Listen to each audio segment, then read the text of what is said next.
रहे। समझ गया। लेकिन पुरी जी ने अपने जवाब में एक और बात कही थी।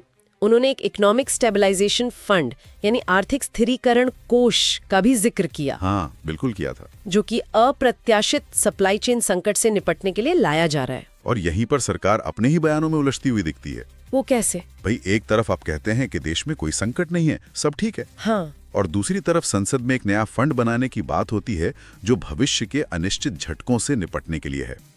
तकनीकी रूप से ये स्वीकार करना ही तो है कि अंतर्राष्ट्रीय स्तर पर हालात सामान्य नहीं है। हाँ, और इसका गहरा असर भारत पर पड़ने वाला है। बिल्कुल। लेकिन ये बात तो बीजेपी सांसद मनोज तिवारी के उस वीडियो से बिल्कुल विपरीत है जिसे अब तक 60 लाख से ज्यादा लोग देख चुके हैं। उस वीडियो में उनका क्या दावा था? उस वीडियो में मनोज तिवारी पूरे आत्मविश्वास के साथ कह रहे हैं कि देश में गैस, पेट्रोल या डीजल की कोई कमी है ही नहीं, हमारे पास पर्याप्त भंडार है। अच्छा। हाँ, वे उल्टा विपक्ष पर आरोप लगा रहे हैं कि समाजवादी पार्टी और कांग्रेस के नेता खुद आपदा में अवसर ढूंढते हुए सिलेंडरों की जमाखोरी कर रहे हैं।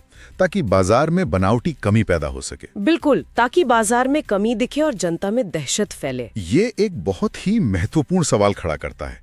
क्या सरकार वाकई संकट के लिए तैयार है या ये सिर्फ डिनायल यानी वास्तविकता को नकारने की स्थिति है? और यहीं पर आरजेडी सांसद मनोज झा ने जो बात कही थी वो याद आती है। उन्होंने कोविड-19 की जो तुलना की है वो बहुत डरावनी है। हाँ, मनोज झा ने बिल्कुल सटीक नब्ज पकड़ी है।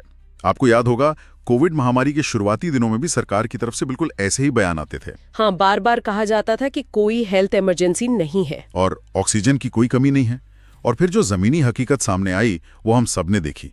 लाखों मजदूरों को सैकड़ों किलोमीटर पैदल चलना पड़ा था। बिल्कुल। मनोजा का कहना है कि आज जब प्रधानमंत्री कहते हैं कि जैसे हमने कोविड का समाधान निकाला था वैसे इसका भी निकालेंगे, तो ये विपक्ष के लिए कोई आश्वासन नहीं है, बल्कि ये एक बहुत बड़ी खतरे की घंटी है। बिल्कुल, क्योंकि अगर आप ये मानेंगे ही नहीं कि सप्लाई चेन टूट रही है तो आप उससे निपटने की तैयारी कैसे करेंगे? ये वाकई एक गंभीर चिंता है।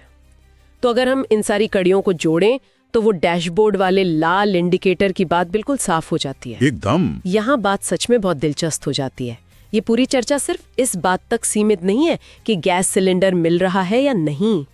ये इस बात का एक क्लासिक उदाहरण है कि कैसे हजारों किलोमीटर दूर हो रहा एक विदेशी युद्ध, उस युद्ध पर हमारी कूटनीतिक चुप्पी और देश के भीतर की कटु राजनीतिक बयानबाजी, मतलब जहाँ जॉर्ज सोरोस, जेफरी एप्स्टीन और पजामे तक को